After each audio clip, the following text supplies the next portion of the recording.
Hello friends, welcome to Bhumika's kitchen. ನಾನು ನಿಮ್ಮ ಭೂಮಿಕಾ ಸುದರ್ಶನ್. ಇವತ್ತು ಸೋರೆಕಾಯಿ ಉಪಯೋಗಿಸ್ಕೊಂಡು ಕೂಟ್ ಮಾಡೋದು ಹೇಗೆ ಅಂತ ತೋರಿಸ್ತಾ ಇದ್ದೀನಿ. ಈ ಸೋರೆಕಾಯಿ ಅಂತೂ ದೇಹಕ್ಕೆ ತುಂಬಾ ಒಳ್ಳೆಯದು. ಎಷ್ಟೊಂದು ವೆರೈಟಿ ಜ್ಯೂಸ್ಗಳನ್ನೆಲ್ಲ ಮಾಡಿ ಕುಡಿತಾರೆ, ಜೊತೆಗೆ ಪಲ್ಯಗಳು ಮಾಡಿ ತಿಂತಾರೆ. ಇವತ್ತು ಈ ಕೂಟ್ ಮಾಡೋದು ತೋರಿಸ್ತಾ ಇದ್ದೀನಿ. ಈ ಕೂಟ್ ಅಂತೂ ರೊಟ್ಟಿ, ಚಪಾತಿ, ದೋಸೆ ಎಲ್ಲದಕ್ಕೂ ಒಳ್ಳೆ ಕಾಂಬಿನೇಷನು. ರೈಸು ಕೂಡ ಉಪಯೋಗಿಸ್ಕೋಬೋದು. ಬನ್ನಿ ಮಾಡೋದು ಹೇಗೆ ಅಂತ ನೋಡ್ಕೊಳ್ಳೋಣ. ಮಿಕ್ಸರ್ ಜಾರ್ ಒಳಗಡೆ 1/4 ಕಪ್ಪು ಹಸಿ ತೆಂಗಿನತುರಿ, ಅರ್ಧ ಈರುಳ್ಳಿ, ಶುಂಠಿ ಅರ್ಧ ಇಂಚು, ಬೆಳ್ಳುಳ್ಳಿ 7ರಿಂದ 8 ಎಸ್ಳು, ಗಸಗಸೆ 1 ಟೀ ಸ್ಪೂನ್, ಚಕ್ಕೆ 1 ಚಿಕ್ಕ ಪೀಸು, ಲವಂಗ 3. ಇದಿಷ್ಟು ನುಣ್ಣದಾಗಿ ರುಬ್ಕೊಳ್ತೀನಿ. 1/4 ಕಪ್ ನೀರು ಹಾಕ್ಕೊಂಡು ನುಣ್ಣದಾಗಿ ರುಬ್ಕೊಂಡಿದ್ದೀನಿ. ಇವಾಗ ಒಗ್ಗರಣೆ ಹಾಕೊಳ್ಳೋಣ. ಸ್ಟವ್ ಆನ್ ಮಾಡಿಕೊಂಡು ಕುಕ್ಕರ್ ಒಳಗಡೆ 2 ಟೇಬಲ್ ಸ್ಪೂನ್ ಎಣ್ಣೆ ಹಾಕಿದ್ದೀನಿ. ಎಣ್ಣೆ ಒಂಚೂರು ಚೆನ್ನಾಗಿ ಬಿಸಿ ಆಗ್ತಿದೆ. ಹಾಗೆ ಸಾಸಿವೆ ಅರ್ಧ ಟೀ ಸ್ಪೂನ್. ಸಾಸಿವೆ ಚೆನ್ನಾಗಿ ಸಿಡಿಯೋದಕ್ಕೆ ಶುರು ಆಗಲಿ. ಸಾಸಿವೆ ಚೆನ್ನಾಗಿ ಸಿಡಿಯೋದಕ್ಕೆ ಶುರು ಆಗ್ತಿದೆ. ಹಾಗೆ ದಪ್ಪ ಸೈಜ್ 1 ಈರುಳ್ಳಿ ಒಂಚೂರು ಸಾಫ್ಟ್ ಆಗೋವರೆಗೂ ಫ್ರೈ ಮಾಡ್ಕೊಳ್ತೀನಿ. ಈರುಳ್ಳಿದು ಹಸಿ ಘಮ ಹೋಗೋಕ್ಕೆ ಶುರು ಆಗ್ತಿದೆ. ಹಾಗೆ 1 ಟೊಮೆಟೊ ಕೂಡ ಚೆನ್ನಾಗಿ ಮಿಕ್ಸ್ ಮಾಡ್ಕೊಳ್ತೀನಿ. ಟೊಮೆಟೊ ಒಂಚೂರು ಸಾಫ್ಟ್ ಆಗಲಿ. ಟೊಮೆಟೊ ಒಂಚೂರು ಸಾಫ್ಟ್ ಆಗ್ತಿದೆ. ಹಾಗೆ 1/4 ಟೀ ಸ್ಪೂನಷ್ಟು ಅರಶಿನ ಹಾಕ್ಕೊಂಡು ಜಸ್ಟ್ ಒಂಥರ ಮಿಕ್ಸ್ ಮಾಡ್ಕೊಂಡಿದ್ದೀನಿ. ಇವಾಗ ಮೇಯ್ನ್ ಐಟಮ್ ಸೋರೆಕಾಯಿ. ಒಂದು ದೊಡ್ಡ ಸೋರೆಕಾಯಲ್ಲಿ ಅರ್ಧ ಸೋರೆಕಾಯಿ ಸಣ್ಣದಾಗಿ ಕಟ್ ಮಾಡಿಬಿಟ್ಟು ಹಾಕೊಳ್ತಾ ಇದ್ದೀನಿ. ಸಿಪ್ಪೆ ತೆಗ್ದು ಒಳಗಡೆ ತಿರುಳೆಲ್ಲ ತೆಗ್ದು. ಕಪ್ ಮೆಷರ್ಮೆಂಟಲ್ಲಿ ಹೇಳಬೇಕು ಅಂತ ಅಂದರೆ 1.5 ಕಪ್ ಕಟ್ ಮಾಡ್ಕೊಂಡಿರೋ ಅಂಥ ಸೋರೆಕಾಯಿ ಬಂದಿದೆ.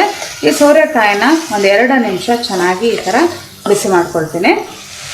ಹೈ ಫ್ಲೇಮಲ್ಲಿ 1 ನಿಮಿಷ ಸೋರೆಕಾಯಿನ ಚೆನ್ನಾಗಿ ಬಿಸಿ ಮಾಡ್ಕೊಂಡಿದ್ದೀನಿ. ಸೋರೆಕಾಯಿಗೆ ಕೂಟ್ಗೆ ಒಳ್ಳೆ ಕಾಂಬಿನೇಷನ್ ಅಂದರೆ ಕಡಲೆಬೇಳೆ. 1/4 ಕಪ್ ಕಡಲೆಬೇಳೆನ ಚೆನ್ನಾಗಿ ತೊಳೆದು 1 ಗಂಟೆ ನೀರಲ್ಲಿ ನೆನೆಸಿಟ್ಟಿದ್ದೆ. ಮಿನಿಮಮ್ ಅರ್ಧ ಗಂಟೆನಾದರೂ ನೆನೆಸ್ಕೋಬೇಕು. ಆವಾಗ ನಿಮಗೆ ಸಾಫ್ಟಾಗಿ ಬೇಯುತ್ತೆ ಕೂಟಲ್ಲಿ. ಇದನ್ನು ಕೂಡ ಎಲ್ಲ ಚೆನ್ನಾಗಿ ಈ ಥರ ಮಿಕ್ಸ್ ಮಾಡ್ಕೊಳ್ತಾ ಇದ್ದೀನಿ ನೋಡಿ ಕಡಲೆಬೇಳೆನ. ಇವಾಗ 1 ಟೇಬಲ್ ಸ್ಪೂನ್ ಸಾಂಬಾರು ಪೌಡರ್ ಅಥವಾ ನಿಮ್ಮ ರುಚಿಗೆ ತಕ್ಕಷ್ಟು ನೋಡ್ಬಿಟ್ಟು ಎಷ್ಟು ಬೇಕಷ್ಟು ಹಾಕೊಳ್ಳಿ. ಸಾಂಬಾರು ಪೌಡರ್ ಇಲ್ಲ ಅಂದರೆ ಟೆನ್ಷನ್ ಮಾಡ್ಕೊಳ್ಳೋದು ಬೇಡ. 1 ಟೀ ಸ್ಪೂನಷ್ಟು ಅಚ್ಕಾರದ ಪುಡಿ, 1 ಟೀ ಸ್ಪೂನಷ್ಟು ಧನಿಯಾ ಪುಡಿ, ಚಿಟಕಿ ಜೀರಿಗೆ ಪುಡಿ ಹಾಕ್ಕೊಂಡು ಈ ಥರ ಮಿಕ್ಸ್ ಮಾಡ್ಕೊಳ್ಳಿ. ನೋಡಿ ಎಲ್ಲ ಮಿಕ್ಸ್ ಮಾಡ್ಕೊಳ್ತೀರಿ. ಹಾಗೆ ರುಬ್ಬಿರೋವಂಥ ಮಿಶ್ರಣ ಹಾಕ್ಕೊಳ್ತೀನಿ.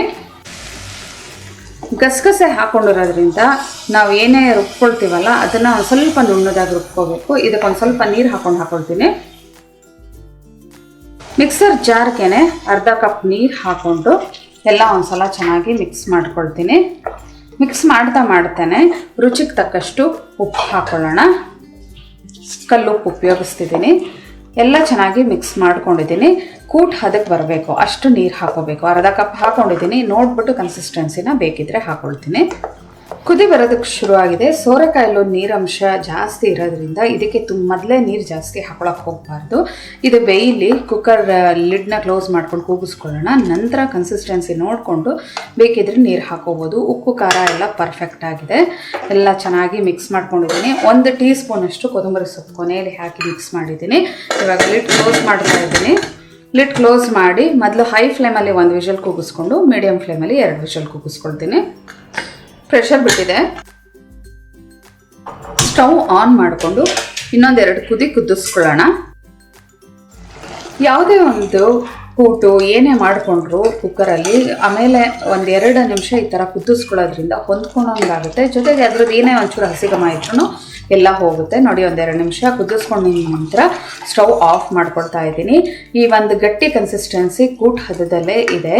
ಈ ಒಂದು ಸೋರೆಕಾಯಿ ಕೂಟನ್ನ ನೀವು ಚಪಾತಿ, ದೋಸೆ, ಅಕ್ಕಿ ರೊಟ್ಟಿ ಎಲ್ಲದ್ರ ಜೊತೆನೂ ಬಡಿಸ್ಬೋದು. ಇದನ್ನೇ ಏನಾದರೂ ತೆಳುವಾಗಿ ಮಾಡಿಕೊಂಡ್ರೆ ಈ ಕೂಟ್ನಂತೂ ನೀವು ರೈಸ್ ಜೊತೆ ಕೂಡ ಸರ್ವ್ ಮಾಡ್ಕೋಬೋದು. ತುಂಬ ಈಸಿ ರೆಸಿಪಿ. ಕುಕ್ಕರಲ್ಲಂತೂ ಫಟಾಫಟ್ ಅಂತ ಒಂದು 15ರಿಂದ 20 ನಿಮಿಷದೊಳಗಡೆ ಮಾಡ್ಕೊಂಡ್ಬಿಡ್ಬೋದು. ಮತ್ತೆ ತಡ ನಿಮ್ಮ ಮನೆಯಲ್ಲಿ ಒಂದ್ಸಲ ಟ್ರೈ ಮಾಡಿ ಹೇಗಿದೆ ಅಂತ ನನಗೆ ಕಮೆಂಟ್ ಬಾಕ್ಸಲ್ಲಿ ತಿಳಿಸಿ. ಇವತ್ತಿನ ಈ ರೆಸಿಪಿ ನಿಮ್ಗೆ ಇಷ್ಟ ಆದರೆ ಲೈಕ್ ಮಾಡಿ, ಶೇರ್ ಮಾಡಿ. ಯಾರೆಲ್ಲ ಇನ್ನೂ ಭೂಮಿಕಾ ಕಿಚನ್ಗೆ ಸಬ್ಸ್ಕ್ರೈಬ್ ಆಗಿಲ್ಲ ದಯವಿಟ್ಟು ಸಬ್ಸ್ಕ್ರೈಬ್ ಆಗಿ. Thanks for watching.